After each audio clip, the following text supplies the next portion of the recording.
శ్రీగురుభ్యో నమః. ఓం గం గణపతయే నమః. వాగర్ధావివ సంపృక్తో వాగర్ధ ప్రతిపత్తయే జగతః పితరో వందే పార్వతీ పరమేశ్వరో. ఉమామహేశ్వరాభ్యాం నమః. ఆదిత్యాయ చ సోమాయ మంగళాయ బుధాయ చ గురుశుక్రశనేభ్యశ్చ రాహవే కేతవే నమః. సూర్యాది నవగ్రహ దేవతాయే నమః. వీక్షిస్తున్నటువంటి ప్రేక్షకులందరికీ కూడా మీనరాశిలోకి ఈ మార్చి 14వ తేదీ నుండి కూడా సూర్యభగవానుడు తన యొక్క సంచారాన్ని పూర్వభద్ర నక్షత్రము, ఉత్తరాభద్ర నక్షత్రము, రేవతి నక్షత్రంలో సంచారాన్ని కావిస్తూ, అలాగే మార్చి 11వ తేదీ నుండి కూడా మిథున రాశిలో వక్రగతిలో ఉన్నటువంటి గురు మహానుభావుడు రుజుమార్గంలో ప్రయాణం చేస్తూ అత్యంత బలవంతుడై తన యొక్క దృష్టి బలము చేత ఎన్నో రాసుల వాళ్ళకి శుభాలని చేకూరుస్తూ, అలాగే బుధగ్రహము ఈ యొక్క మార్చి నెలలో మరియు ఏప్రిల్ నెల వరకు కూడా మరి ఆయన కుంభరాశిలో రాహువుతో తన యొక్క సంచారాన్ని గడుపుతూ, శుక్ర భగవానుడు మార్చి 2 నుంచి ఏప్రిల్ 1 వరకు కూడా దాదాపుగా మనకి ఈ యొక్క మీనరాశి అయినటువంటి ఉచ్చస్థితగతుడై, అట్లాగే రాహువు కుంభరాశిలో, కేతువు సింహరాశిలో, అలాగే కుజభగవానుడు రాహువుతో కలిసి దాదాపుగా ఏప్రిల్ 1వ తేదీ వరకు కూడా కుంభరాశిలో సంచారం చేస్తూ, మీనరాశిలో ఉన్నటువంటి శని భగవానుడితో ఏప్రిల్ 2వ తారీఖు నుండి కూడా తన యొక్క ప్రయాణాన్ని చేస్తూ ఉన్నాడు. ముఖ్యంగా ఈ యొక్క సూర్యుడు మీనరాశిలో ప్రవేశించే సమయాన్ని మనము మీన సంక్రమణము అంటారు. ఇది మార్చి 14 నుంచి ఏప్రిల్ 15వ తేదీ వరకు కూడా ఈ సూర్య భగవానుడు మీనరాశిలో సంచరిస్తూ, మిగతా గ్రహాలన్నీ కూడా ఈ విధంగా సంచరిస్తూ, చంద్రుడు 2.5 రోజులకి ఒక్కొక్క రాశిని సంచరిస్తూ మేషాది మీనరాశి పర్యంతము ఏ రాశుల వారికి, అట్లాగే అశ్విన్యాది రేవతి నక్షత్ర పర్యంతం ఏ నక్షత్రాల వారికి, అట్లాగే ఒక్కొక్క రాశిలో కూడా నామాక్షరాలు కలిగినటువంటి వారందరికీ కూడా ఈ యొక్క గ్రహాల యొక్క స్థితిగతులు ఏ విధంగా వారిని పరిపాలిస్తూ, కొంతమంది రాశుల వారికి శుభాలని, కొంతమంది రాశుల వారికి ఇబ్బందుల్ని కలుగజేస్తూ ఉంటాయో తెలుసుకుంటూ, మరి మేషరాశి పర్యంతము మీనరాశి వారికి ఈ మార్చి 14వ తేదీ నుండి ఏప్రిల్ 15వ తేదీ వరకు ఏ విధమైనటువంటి గ్రహ స్థితిగతులు కల్పింపజేస్తూ ఉంటాయో తెలుసుకుందాం. మకర రాశి వారికి మార్చి 14వ తేదీ నుండి ఏప్రిల్ 15వ తేదీ వరకు గ్రహస్థితి రీత్యా సూర్యగ్రహము మీనరాశిలో సంచరించేటటువంటి ఈ యొక్క మీన సంక్రమణం చాలా విశేషమైనటువంటి ఆకస్మిక నిర్ణయాల విషయాలలో, ఉద్యోగంలో ఎన్నో మార్పులు చేర్పులు మీకు ఊరటనిస్తున్నాయనే చెప్పుకోవాలి. దీనికల్లా ఒకటే, 3వ స్థానంలో ఉన్నటువంటి రవి, అట్లాగే శనిగ్రహ ప్రభావము కొంత మీరు తీసుకునేటటువంటి డెసిషన్స్ విషయంలో కొంచెం ఆలస్యంగా తీసుకుంటారు. స్టాండర్డైజేషన్గా ఉండే అవకాశాలు ఎక్కువగా ఉంటాయి. నిర్ణయాత్మకమైనటువంటి మార్పులు మీ జీవితంలో ఎన్నో కొత్త స్టేజీల్ని అధిగమించే పరిస్థితులను కలుగజేస్తుంది. కొన్ని గృహ మార్పులు కూడా మీకు కాస్త విశేషమైనటువంటి సౌఖ్యాన్ని, విశేషమైనటువంటి లాభాన్ని కలుగజేస్తూ ఉంటాయి.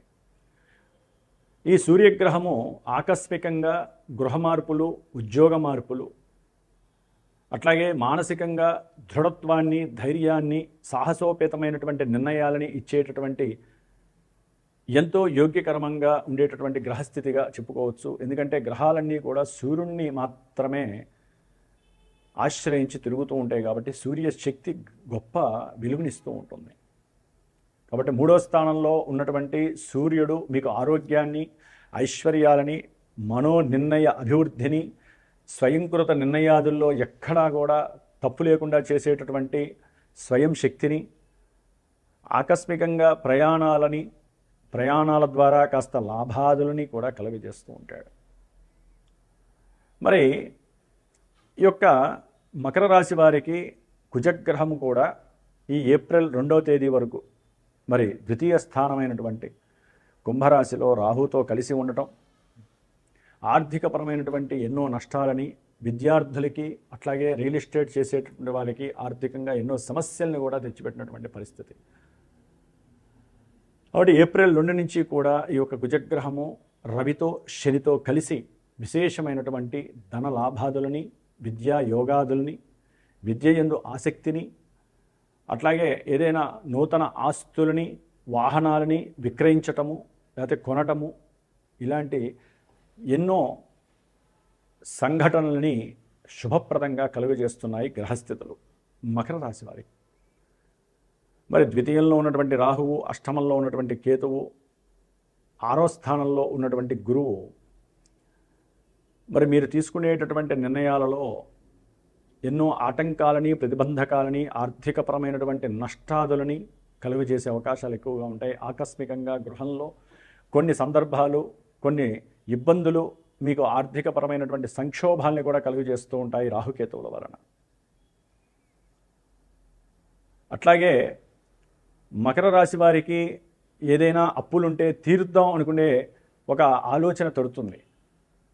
కానీ అదే మూమెంట్లో, అదే సమయంలో వ్యాపారంలో ఏ విధంగా డెవలప్ చేయాలనే ఒక అనూహ్యమైనటువంటి కొన్ని ఆలోచన మార్పుల వలన, ఆ రెండింటి యొక్క సంఘర్షణ వలన సమయం దాటిపోయి మీకు వచ్చే లాభాదులు కొంతవరకు వికటించి మీరు ఎక్కడో అక్కడ ధనాన్ని కాస్త వేరే వాళ్ళకి అప్పివ్వాల్సిన పరిస్థితి కలగటము, లేకపోతే వేరే వారికి కుటుంబంలో సహాయం చేయడం ద్వారా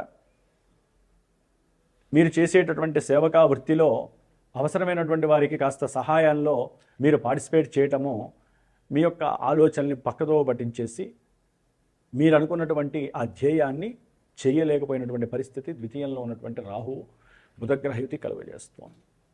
శుక్రగ్రహము మార్చి 27 తర్వాత మకర రాశి వారికి 4వ స్థానంలో విశేషమైనటువంటి గృహ వాహన సౌఖ్య యోగాదులను కలుగజేస్తుంది. విద్యార్థులకి విద్యలో అకుంఠితమైనటువంటి యోగాన్ని కలుగజేస్తుంది. వీరి యొక్క మేధస్సుకి పదును పెట్టేటటువంటి పరీక్షా సమయము, దీంట్లో ప్రతిదీ కూడా పాజిటివ్గానే ఉంటుంది శుక్రగ్రహ అనుగ్రహం.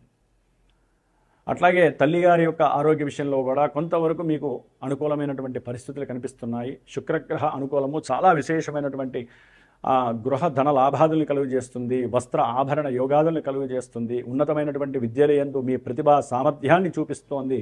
మకర రాశి వారికి అనుకూలమైన పరిస్థితులు కలుగజేస్తోంది.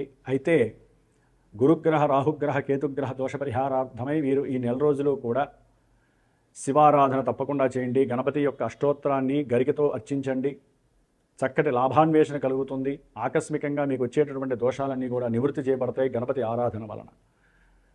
అట్లాగే జన్మజాతకంలో మీకు గనక ఏదైనా నెగిటివ్ దశలు, అంతర్దశలు గనక జరుగుతున్నట్లయితే ఈ గోచారంలో ఇప్పుడు మనం చాలా ఉత్సాహంగా చెప్పుకున్నటువంటి ఈ యొక్క అనుకూలాలన్నీ కూడా చాలా వరకు పాయింట్స్ తగ్గే అవకాశాలు ఉంటాయి.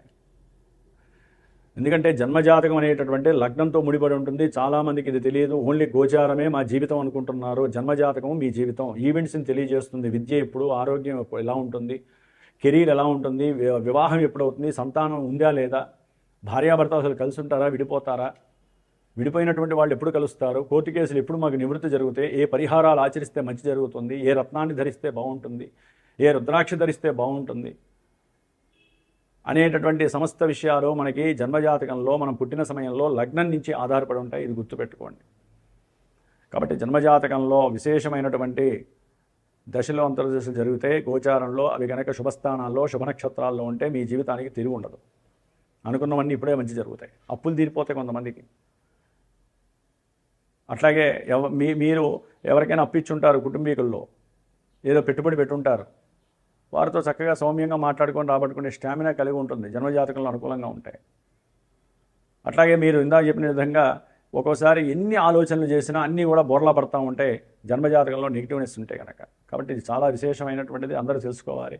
ముఖ్యంగా ఈ రాహుకేతువుల యొక్క దోష పరిహారార్థం కుజరాహువుల యొక్క కలయిక వలన ఏర్పడేటటువంటి సర్పదోష ప్రభావము, కుటుంబ విచ్ఛిన్న దోషాలు, ఆర్థిక నష్టాలు కావచ్చు, భార్యాభర్తల మధ్య విభేదాలు, కోర్టు లీగల్ సమస్యల వలన ఆర్థికంగా నష్టపోతున్నటువంటి వాళ్ళు, అన్నదమ్ములు మధ్య పచ్చగడ్డి వేస్తే భగ్గుమనేటటువంటి వాళ్ళు, వీళ్ళందరి కోసము సర్పదోష నివృత్తి కోసము మరి మార్చి 2 నుంచి కూడా మే 10వ తేదీ వరకు కూడా సుబ్రహ్మణ్య పాశుపత పూజలు, అట్లాగే మార్చి 18 అమావాస్య రోజున హోమము, సుబ్రహ్మణ్య పాశుపత హోమము, ఏప్రిల్ 17వ తేదీ అమావాస్య రోజున పవన సూక్త మన్య సూక్తముతో హనుమంతుడి యొక్క పాశుపత రుద్రహోమం జరుగుతోంది.